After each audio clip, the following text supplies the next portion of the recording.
जहाँ तू जाए खिले के रब तेनू सब कुछ दे। हेलो अमूल, बहुत बहुत बधाई हो आपको सिलेक्शन की। Thank you so much sir, thanks a lot, so happy for you. Thank you so much. ये अंधेरी तंग सीढ़ियां गवाह हैं उमुल के उस अतीत की जिसमें निराशा और नाउम्मीदी के सिवा कुछ नहीं था। ये टूटी फूटी दीवारें, ये खंडहर जैसे खिड़की दरवाजे, सीलन से भरी ये खुरदुरी फर्श और छत के नाम पर ये टीन शेड। आप चाहें तो इसे कमरा कह सकते हैं, पर क्या आप यकीन करेंगे कि इसी बदहाल कमरे में अकेले रहकर उमुल ने अपने हौसले को कामयाबी की उड़ान दी। ऊंचे गगन में उड़ने का सपना, हथेली से बादल को छूने के अरमान। ये वो कमरा था, यहाँ मैं कुर्सी लगा दिया करती थी और इस पूरे कमरे में बच्चे बैठा करते थे, क्योंकि बच्चे 50-50 रुपए में मैं बच्चों को पढ़ाती थी, तो ज्यादा से ज्यादा बैच रखना होता था, तो कई बार बच्चे वहाँ पर भी बैठ जाया करते थे। 50 रुपए महीना फीस 50 लेती थी आप? रुपए महीना फीस, उसमें 2 घंटे पढ़ाया करते थे। 21 साल की बात आप बता रहे हैं? ये 2004 में मतलब फुल फ्लेजेड 2004 में मैंने अकेले रहना शुरू कर दिया था। इस कमरेनुमा घर में अकेले रहकर उमुल ने अपनी पढ़ाई कैसे पूरी की होगी, इसे समझना मुश्किल नहीं। पर अगर हम कहें कि एक ऐसी लड़की जो फिजिकली चैलेंज्ड है, फ्रेजाइल बोन डिसऑर्डर जैसी लाइलाज बीमारी का शिकार है, बावजूद इसके अगर पढ़ाई के लिए उसे अपना परिवार छोड़ना पड़ा और बचपन से ही ट्यूशन पढ़ाकर गुजारा करना पड़ा, तो यकीन मानिए आपके लिए इस बेटी के दर्द का अंदाजा लगाना भी मुश्किल हो जाएगा।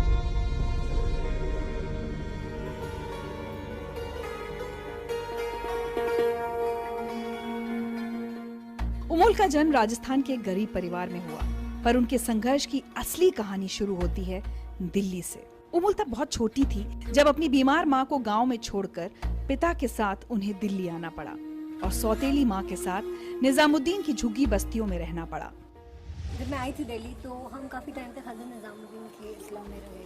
अच्छा। और बारापुला का वो इस्लाम एरिया था, वहाँ 2001 तक हम रहे थे। और 2001 में जब वो इस्लाम एरिया डिमोलिश हो गया तो फिर हम लोग त्रिलोकपुरी आए थे, क्योंकि त्रिलोकपुरी थोड़ा सस्ता इलाका था, तो यहाँ पर 2001 में हम रहे।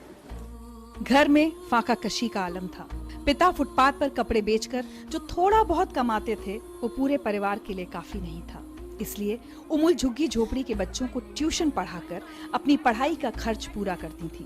पर 8वीं पास करने के बाद उमुल की पढ़ाई पर भी संकट खड़ा हो गया। ये संकट गैरों से नहीं अपनों से था। घर वैसे भी बहुत रूढ़िवादी, वो एक कंजर्वेटिव फैमिली है, तो कि लड़कियां ज़्यादा नहीं जाती हैं, और बहुत ज़्यादा मिसकंसेप्शन कि लड़कियां अगर ज़्यादा पढ़ती हैं तो वो बदज़बान हो जाएंगी, बिगड़ जाती हैं और बड़े छोटों का अदब करना बंद कर देती हैं, घर की बदनामी होगी। तो इस तरह के तरह तरह की दलीलें दी गई और कहा गया कि अगर ज़्यादा जिद करोगी तो तुम्हें राजस्थान भेज देंगे। तो फिर वो डर था कि अगर राजस्थान चले गए तो इसका मतलब जो थोड़ा बहुत पढ़ाई हो रही है वो भी एक तरीके से खत्म हो जाएगी। अगर उमुल घर नहीं छोड़ती तो पढ़ाई छोड़नी पड़ती, दिल्ली से वापस राजस्थान जाना पड़ता, जो उमुल को किसी भी हाल में मंजूर नहीं था। इसलिए उन्होंने त्रिलोकपुरी इलाके में ही अपने लिए एक अलग कमरा लिया, पर एक तो लड़की और वो भी अकेली। समाज कैसे ना सवाल करता।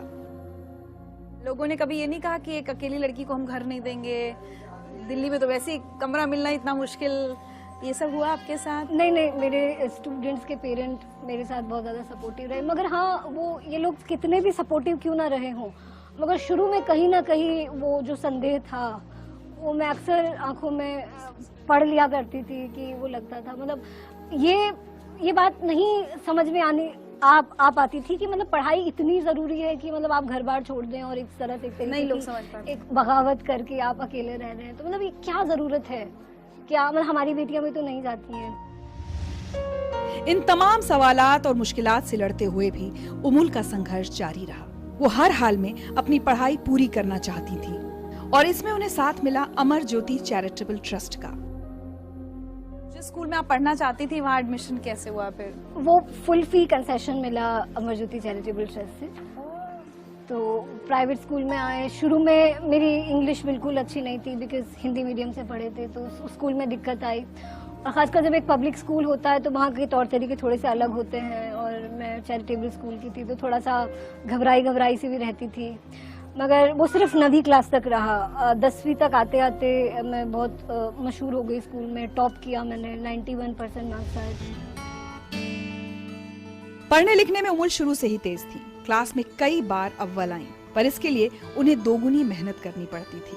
सुबह से शाम तक स्कूल जाती और फिर आधी रात तक बच्चों को ट्यूशन पढ़ाती थी। यहाँ तक कि खाना बनाने की भी फुर्सत नहीं थी।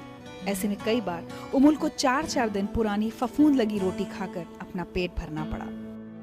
मेरे पास टाइम नहीं होता था कि मैं खाना बनाऊं, तो ऐसे में क्योंकि 3 बजे स्कूल, 2:30 बजे स्कूल से आगे करीब 3 बजे से लेकर 11 बजे तक जब मैं ट्यूशन पढ़ाती थी, तो कई बार मतलब मैं रोटी खाना प्रेफर करती थी। तो यहाँ से काफ़ी दूर किसी ठेले पे रोटी पराठे वगैरह बिकते हैं, तो ऐसे में अपने स्टूडेंट्स को मैं रोज़ नहीं भेज सकती थी, क्योंकि ये अनप्रोफेशनलिज्म होगा कि आप बच्चों को अपने काम के लिए रोज़ भेजते हैं। तो मैं बच्चों को मतलब 4 दिन में एक बार रोटी लेने के लिए भेजती थी, और वो चौथे दिन तक होते होते वो रोटी में पूरी फफूंद आ जाती थी, और वो पूरी रोटी मतलब एक तरीके से गल सी जाती थी। तो उसी को फिर उसकी फफूंद वाला पार्ट हटा के उसको अच्छे से सेक के फिर मैं खाती थी। Can't believe this, can't believe. मतलब शब्द समझ नहीं आ रहे मुझे। हम लोग कितनी छोटी छोटी चीज़ों की शिकायतें करते हैं, खासकर जो बच्चे 11th-12th में, बचपन में कितना ये नहीं हमारे पास, वो नहीं हमारे पास। और एक बच्ची जो अपनी पढ़ाई का खर्चा, अपनी ज़िंदगी चलाने के लिए दूसरे बच्चों को पढ़ाती थी, वो 4-4 दिन बासी रोटी खाती थी। कभी रोई अकेले में बैठकर? टाइम ही नहीं मिलता था। कभी अपने पेरेंट्स से आके शिकायत नहीं की अगर वो यहीं रहते थे पास में कहीं? शिकायत क्यों, मतलब वो तो सब ये चीज़ें मेरी खुद की जिम्मेदारी थी। तो वो कहते कि तुम्हें किसने कहा यहाँ रहने के लिए, तुम जाओ, तुम्हें कौन कह रहा है इतनी सारी तुम मुसीबतें उठाओ, तुम राजस्थान जाना चाहती हो तो जाओ तुम, मतलब तुम्हें कौन कह रहा है कि तुम पढ़ो और पढ़ाओ और ऐसा सब करो। तो ये तो सब फिर मेरी ही खुद की जिम्मेदारी थी कि सब खुद ही।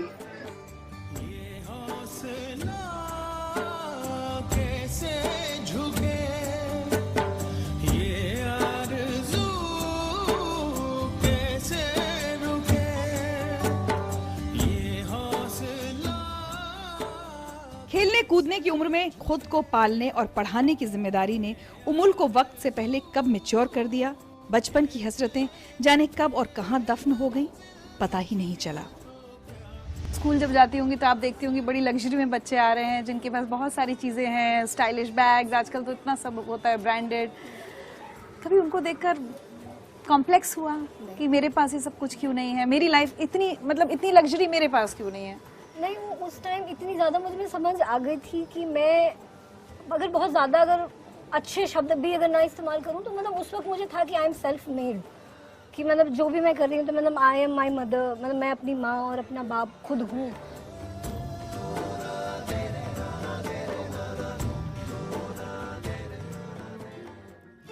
स्कूल की जंग जीतने के बाद अब बारी थी कॉलेज में कदम रखने की। 12वीं में टॉप किया तो दिल्ली के गार्गी कॉलेज में दाखिला मिल गया, लेकिन सब्जेक्ट के रूप में उमुल ने साइकोलॉजी चुनी, तो सिर्फ अपनी माँ के लिए। मेरी मम्मी को स्किज़ोफ्रेनिया था, तो अगर साइकोलॉजी में पढ़ती तो कम से कम मैं ये तो समझ ही पाती कि जो मम्मी को फिर बचपन में दिक्कत थी तो वो क्या थी, क्यों थी। वो सवाल कहीं मन में थे? वो बहुत गहरे सवाल थे और उसको पढ़ना था, तो इसलिए साइकोलॉजी एक ऑब्वियस मतलब चॉइस थी। स्कूल की तरह कॉलेज में भी उमुल की प्रतिभा का लोहा सबने माना। उम्र के इस दौर में भी उमुल का स्वभाव बाकी बच्चों से बिल्कुल अलग था। ना कोई शौक, ना कोई अरमान, सिर्फ और सिर्फ पढ़ने का जुनून। उमुल, बच्चे ना 12th तक बहुत पढ़ाई का बोझ होता है, पेरेंट्स का भी बड़ा हमेशा से एक स्ट्रिक्ट घर में माहौल रहता है, लेकिन बच्चे सोचते हैं कॉलेज जाएंगे तो हम एंजॉय करेंगे, वो 3 साल हमारी आज़ादी के साल होंगे। मुझे तो ऐसा लग रहा है आपने वो 3 साल भी जो एक कॉलेज लाइफ होती है वो नहीं एंजॉय की। कॉलेज का एक बहुत ही गलत कई बार इमेज बनी है, तो उसमें ये बता देना कि आप कॉलेज जाते हैं, आपकी सिंसियरिटी के ऊपर एक क्वेश्चन आ जाता है कि अच्छा आप कॉलेज जाते हैं, इसका मतलब आप एक जिम्मेदार इंसान नहीं है। मतलब इस तरह का कल्चर कम से कम त्रिलोकपुरी, कल्याणपुरी जैसे इलाके में बहुत प्रोफाउंड होता है। तो काफी चीजें आपने सिर्फ इसलिए भी छोड़ी क्योंकि शाम को आप बाहर अपने मतलब दोस्तों के साथ घूमना फिरना ये सब नहीं कर सकते? सवाल ही नहीं आता उसका, तो सवाल ही नहीं आता था।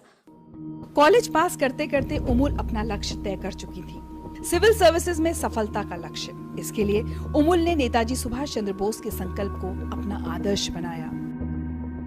असंख्य कीर्ति रश्मियां विकीर्ण दिव्य दाहसी, सपूत मातृभूमि के रुको न शूर साहसी। बहुत छोटे बच्चों को यूपीएससी मतलब या तो कोई बता देता है या कोई एक किस्सा होता है हमेशा सबकी लाइफ में, जब ये पता चलता है कि यूपीएससी क्या होता है या एक आईएएस अधिकारी कितना पावरफुल होता है। आपकी लाइफ में भी ऐसा कोई इंसिडेंट था? मैंने एक कहानी पढ़ी थी सुभाष चंद्र बोस की, जब मैं बहुत छोटी थी। तो उसमें वो था कि किस तरह सुभाष चंद्र बोस देश सेवा करना चाहते हैं, मगर उनके पिताजी उन्हें कहते हैं कि आप सिविल सर्विसेज करें। तो जब वो नहीं करना चाहते तो फिर पिता कहते हैं कि आप ऐसा क्यों नहीं कहते कि आप में इतनी काबिलियत नहीं है। तो वो उनको छू जाती है और फिर वो क्लियर करते हैं एग्जाम, लेकिन बाद में छोड़ के देश सेवा में लगते हैं। तो उसने उस कहानी ने बहुत गहरा मुझ पे असर डाला था।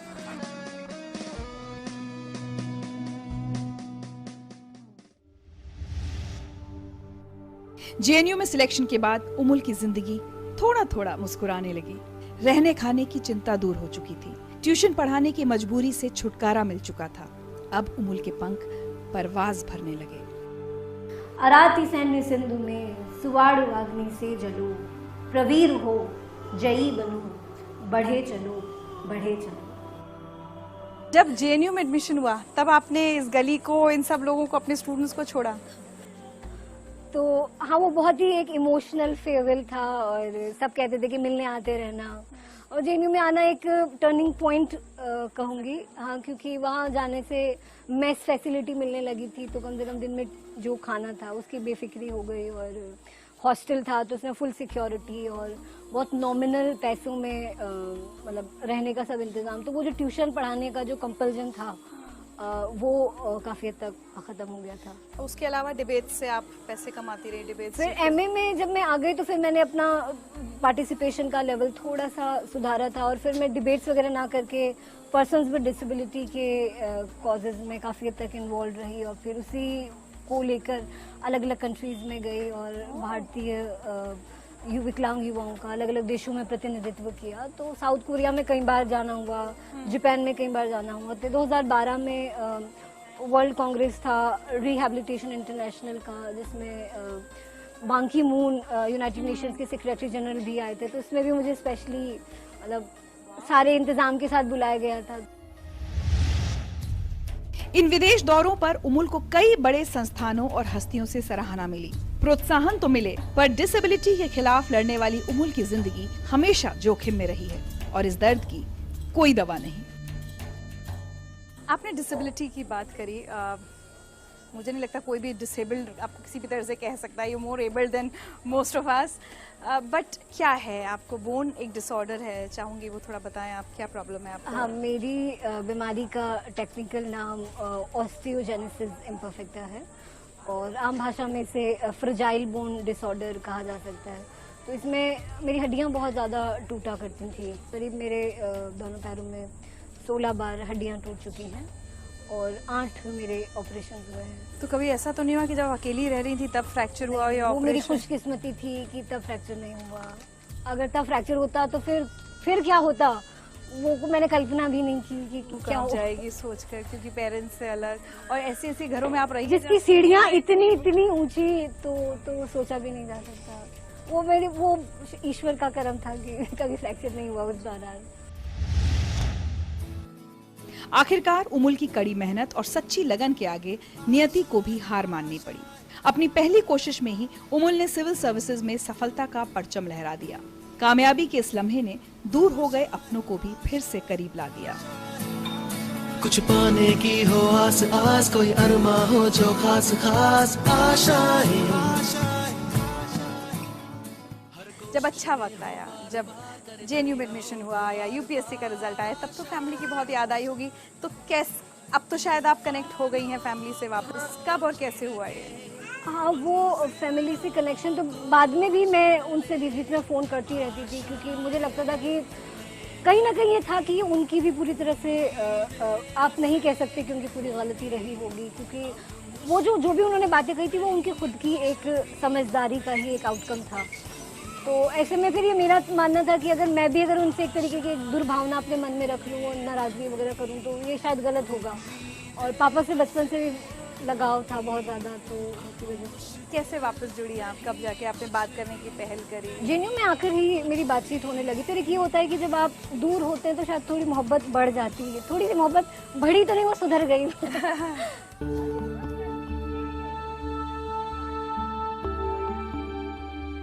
जाहिर है अगर अपनी मेहनत पर भरोसा हो तो जिंदगी के लिए जज्बा और भी खूबसूरत हो जाता है। उमुल की कामयाबी उन लोगों के लिए नजीर है जो गरीबी और लाचारी से लड़ते हुए जिंदगी में कुछ बेहतर करना चाहते हैं। खासकर देश की बेटियों के लिए उमुल का यही हौसला अब सबसे बड़ी उम्मीद बन चुका है।